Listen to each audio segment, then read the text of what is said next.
flatten him? Does that take the edge off? We haven't seen Passmark run a 6:07 to the mark. But to me, in this race tonight, he's going to need to reproduce that, because we know Double Denim's going to run, 6:10. We know Raiders Guide's going to run 6:15 and run in the middle of the track.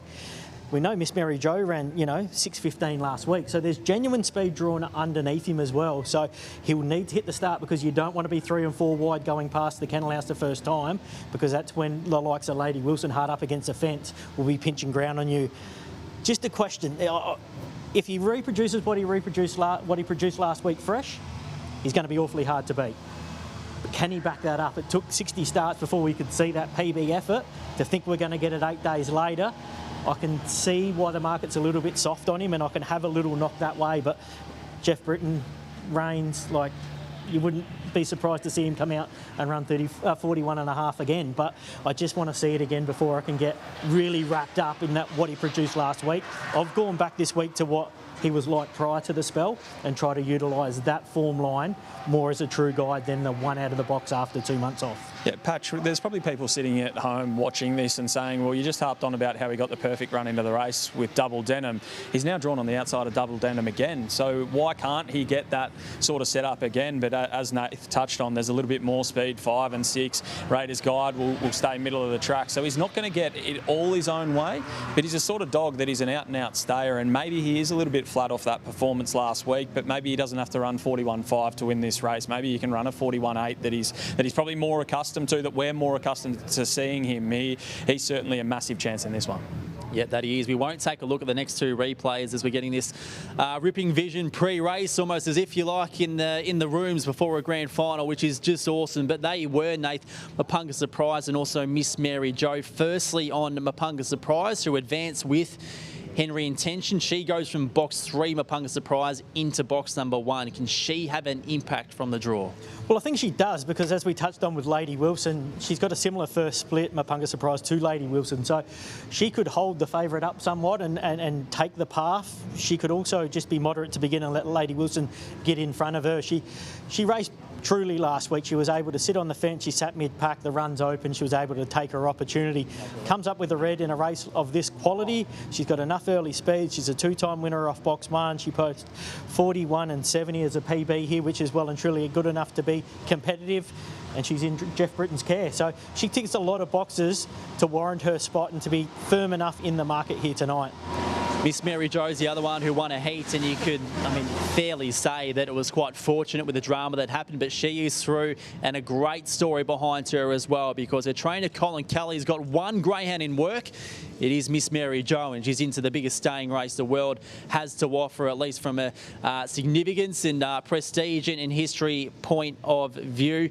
Now, who was runner-up to her? It was Raiders Guide, and I don't know how to handle him assessing this race, Nath, because I thought there wasn't a lot to like about what he did last week, at least from a point of view of coming into tonight and winning the race. So I'm not sure how to tackle him. I lean towards putting a line through him. What's your view? Yeah, I thought the red really didn't suit him last week. He began moderately and then he was crossed, and then his idea then was to whip around dogs. I think box 5, second, run consecutively in Victoria over the 700s, a tick. I can't put a line through a dog that's nearly won $500,000 and raced at the highest level throughout his career. I think he has a part to play in the race. If he can hit the lids, hold his line and hold the pace out wide, he puts himself into the race. He's well and truly good enough. He deserves his spot. I forgive last week off the red. He's better suited middle to wide, which he gets tonight. Even his box manners, you're confident they can still be good enough to settle in a good spot? Yeah, I certainly am, because, on the replay we've seen Double Denim, even though she's got speed, she'll run a few off on the corners. So Miss Mary Jo's a moderate beginner. Passmark, began like a firecracker last week, but not always going to do that. The dogs inside, Henry Intention and Star Stay, are going to be behind him. So even though he's got the middle pin draw, I don't think he's that well disadvantaged from box 5 here tonight. So no, he's well and truly a chance if he gets everything right. Now, we're speaking a lot here about speed and who's going to lead the race. Now, one greyhound who won't, who's going to be charging home, is number 3 in Star Stay. Is there any possibility he could be charging at the right time of the race? He'd have to go to a new level, and he'd need a lot of luck. He'd need the high-speed runners of Passmark, Double Denim, Raiders Guide, Mapunga Surprise and most probably Lady Wilson to get in a battle up front and be a bit of a bumping duel. Where he's going to be last. He's going to be out the back. He's going to let the race unfold. He's very strong at the back end, but he'll need a lot of interference so he can tack on and come with one foul swoop late. All right, on the way to the boxes, Corey Smith is out in the parade yard. Let's get to him ahead of the 2025 Sandown Cup. Just grabbing a quick word with Tom O'Neill. Tom, you had a handle earlier in the night just to shake off the nerves. How are you feeling? Yeah, I'm feeling all right now. I've got him. Probably helped having one earlier, so the nerves are out. But look, it's up to him. He's feeling good. He's happy. He's fit. So look, with a bit of luck, hopefully anything can happen. How's the week been? Has it all gone to plan and you've been able to enjoy the ride? Yeah, it's been not too bad. So look, it's always nice being the first Group 1 and that. So I'm just happy to be in it and just see what he can do. And if he just does his best, I'll be happy. You're only a young fella, but could you have dreamt that you'd have a runner in a Group 1 this early in your training career? No, look, I didn't think I would have one this quick. Look, so it's really nice just having one in it. So if we could place all that, it'd be even better. So well, good luck, Tom O'Neill. He's a future star of the sport. And speaking of stars of the sport, Raiders guide with Carol Martin. Carol, he's always keen to get on with it. He's always excited to be here at the track. He's certainly a focused dog when he gets here. Absolutely, he likes to be here. And he had box number 1 last week. Didn't all go to plan, but he found his way through to the final. And you could argue that he's drawn better this week. I personally think he's drawn better 5 to 8. Not everyone else thinks the same, but get him a little bit wide. I mean, it's going to be a tough race. 1, 2's probably drawn beautifully. 8 could quite quickly cross us, so it's going to be very interesting in about 3 minutes' time. But I'd much prefer him to be a little bit wider with less company. 8 days in between runs, you head back to Tasmania. He's a fantastic traveller. Everything gone to plan from that perspective? Absolutely. He got home, he was pretty happy. He was pretty happy today. It was an easy trip over, so no excuses with the travelling. Beautiful. Good luck to Carol Martin as well. And just a quick word with Maddie Clark. Maddie, double denim probably flies under the radar a little bit from a staying perspective, but showed that she belongs in this sort of company last week. Probably does. Well, we'll see if she can perform tonight. Good luck to him as well. And Nick Britton past Mark, he's an absolute star. He goes around in these sort of races all the time. How's he travelling tonight? Yeah, he's good. He's been up against this sort of competition his whole career, but he's very consistent, so I doubt he'll put in a disappointing run tonight. Oh, well, good luck. I tell you what, this is a good race, boys. It's a Sandown Cup. It's always going to be a good race. It's intriguing too. I can't wait to see this one go round. Smithy, for our Sky One audience, it is your last chance to get involved with that QR special on screen. $5 for Lady Wilson, who's currently the dominant favourite here for the Sandown Cup. So last chance to scan the QR code and get involved with that. Nathan Mooney, you've tipped the first 6 winners of tonight's card. Who wins the Sandown Cup for 2025? Oh, well, if I could, I'd be scanning that QR code at $5, Jace, because I really like Lady Wilson here. I've rated her odds on. I think she's ideally drawn. She'll be better for the 700 run last week. She's going to just put herself into a nice position on the fence. She was the quickest qualifier. She got the right box draw. I really like her here tonight in the Group 1 Sandown Cup. Box number 2 on top for my 5 for second Raiders guide. I was happy to forgive his run last week. Better drawn in the middle of the track. He's been a Group 1 winner over distances over 600 and 700. He can certainly make his presence felt here tonight. 8 pass mark in for third. He's going to need to reproduce what he produced last week in the heat. 41 and 59 on that occasion. A greyhound's got plenty of upside. He'll just need to nail the start and run a quick first section to get across off the wide draw. Number 1, Mapunga Surprise in for 4th. Box draw brings this greyhound into calculations. Trained by Jeff Britton. She's well and truly good enough to utilise box 1. 2, 5, 8 and 1 for the Group 1 Sandown Cup of 2025. It's a race with an amazing honour roll for a few different reasons. We go back to 2007, the famous false start and no race, and then we go through some of the roughies that have run the race. Bells are ringing, being one of them at around $50, and then we go to some of the immortals who have taken out this contest in the past. None bigger than Bold Trees taking it out 4 times in a row. Fan of Bale, Tornado Tears, Sweet It Is. The list goes on. Who joins that honour roll in 2025? Let's find out. Here's Dan Hibbard for the 2025 Sandown Cup. Third. So they're the 4 under double figures. Star stays at 21. 26 double denim, who's got speed, will need to use it. And big odds for Miss Mary Jo and Henry Intention. The field moving in. for the Sportsbet Sandown Cup final. A race with so much history, so much good history, so much not so good history. But tonight, well, another chapter will be written, and Lady Wilson is going to go the odds-on favourite at $1.85. Green light, lure on the move. The Sportsbet Sandown Cup, they're set. And they're away. Slow, beginning one on the inside. Mapunga Surprises hustling through, and now Double Denim carving across. And also there was Raiders Guide, and Raiders Guide has found the lead. Up to second goes Lady Wilson. Deeper out pass mark. Miss Mary Jo fourth. Then Double Denim. Back in the field was Star Stay. Further back to Henry Intention, and Mapunga Surprise is on the infield. They run to the back. It's Raiders Guide in front, trying to get it now on the outside. On the inside was Lady Wilson. Then came Passmark. Around the turn, it's Raiders Guide in front. Lady Wilson is trying to get it. Raiders Guide 3 clear, and Raiders Guide will win the Sandown Cup. Lady Wilson second, Passmark third, Star Stay fourth, then Miss Mary Jo, Double Denim and Henry Intention, and Mapunga Surprises running laps on the inside of the track. I'm not sure what happened there, but Raiders Guide leads all of the way to win the Sandown Cup. History made. He's an absolute star. Corey Smith, take it away. Raiders Guide, the Sandown Cup. She's run away from me just like Raiders Guide just did then. Carol Martin, how good was that? Oh, look, that was just lovely. When he jumped, like, second, third, you sort of think, gee, you know, if he can just on the corner get through, then it's up to him to hold him out, and he obviously did, which is great. So. Well, you said last week, box number 1 wasn't the ideal draw, comes up with box 5. You were happy, and it's worked out. It has. I mean, he doesn't like a crowd, so it has worked out for him tonight, which is great. So, yeah, really, really pleased with that. And the team at home back in Tassie, I'm sure they are absolutely roaring. What do you want to say to them? Oh, look, everything is a team effort. So thanks to everyone in Tassie. They know who they are. Everyone helps out.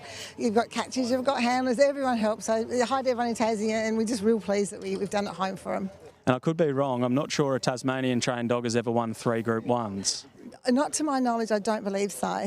Well, that's a fair feather in his cap. It's a very impressive training performance to keep him travelling over here and to keep performing in these big races. Look, he's a good, relaxed dog, and he's so handsome. So, so he's a good dog. He does travel well, and that is probably half the battle. Is that he takes that in his stride. So really, as long as we can keep him fit, and that's a feat in itself, knowing that the issues down there.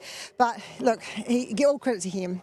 You know, we can't get him fit over 700. He does most of it just from his heart.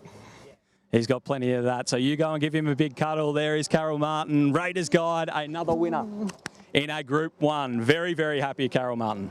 Very happy. A kiss on the cheek to seal the deal there. Corey Smith, he's an absolute gun, this boy, Rudy.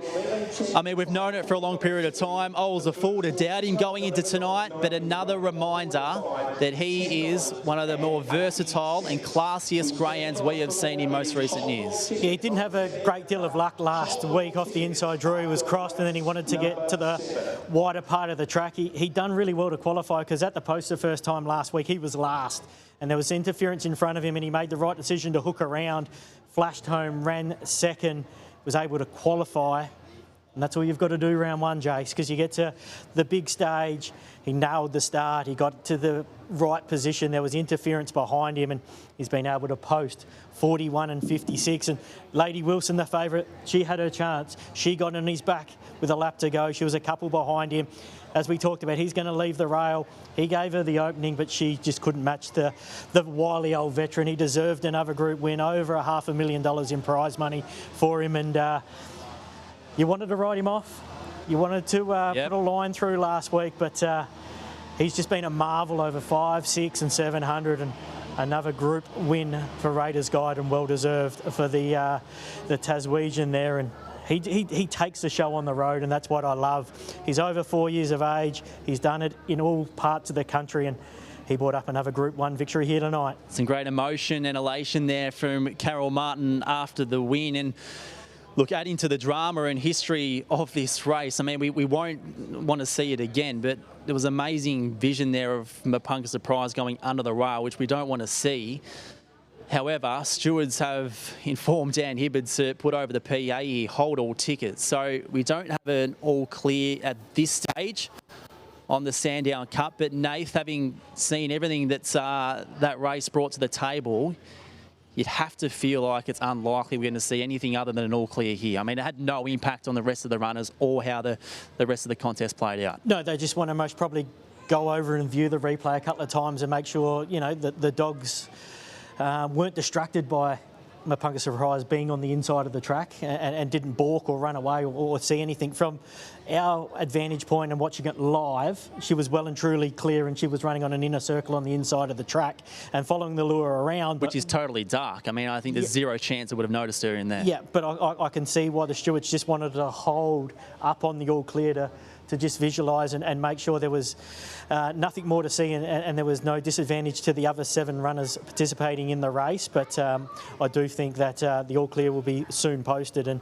Raiders Guide, the deserved winner for our number 1 man and the number 1 ticket holder of the fan club. And I'm not sure if you heard pre-race, but Jace was somewhat riding him off. And I'm glad you weren't at the desk there, because you would have gave him a little clip behind the ears. But hey, I've got that with what we just saw. He bounced back well and truly, didn't he, Corey? Yeah, no, he's a proper animal. I spoke about it a fair bit last week. I speak about it every opportunity. I think he's a really high quality greyhound, and Carol mentioned it in that interview where they can't really get him properly seasoned for 700 in Tasmania. There's just not the distance opportunities, and this dog does it all on heart, which I think is a fair feather in the cap to be able to take out 3 Group 1s. He's landed a 600 metre Group 1. He's landed a national distance. He's landed a distance feature here in the Sandown Cup, arguably the biggest staying feature on the calendar. So he deserves all the plaudits he gets, and he was drawn exactly where he wanted to be in box number 5. And yeah, it was a, look at the smooch. Look at the smooch. Not 1 but 2. I got two. Yeah, that was surprising, but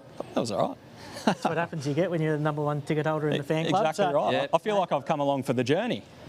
She's well and truly given her time up, and she's been happy to give interviews with you, Corey, and I know you've certainly accommodated down at the Meadows for Raiders Guide when he's come down to compete in big races. And you know, it's wonderful to see that a greyhound, you know, that doesn't get the opportunity in his own state can take the show on the road. And they'll give all credit to the dog. Absolutely. But there need to be credit to themselves too. But to be able to produce that and keep the dog fit and racing at group level when you don't have the ideal preparation is a real feather in their training cap. So true. And you raise a good point. And Smithy, I want you to talk about this, because given that lack of opportunity in Tasmania of racing consistently over 700 metres, they could have quite easily sent this boy to the mainland and given him to someone else, and his career goes on from there. But they've decided to keep him, do the hard yards, and Carol's been with him through every part of that journey, and they've handled it, you'd have to say, to absolute perfection for a long time. I have no doubt there would have been calls from the mainland. There would have been trainers sitting there going, oh, I'd love to get my hands on this dog. He's a proper dog, and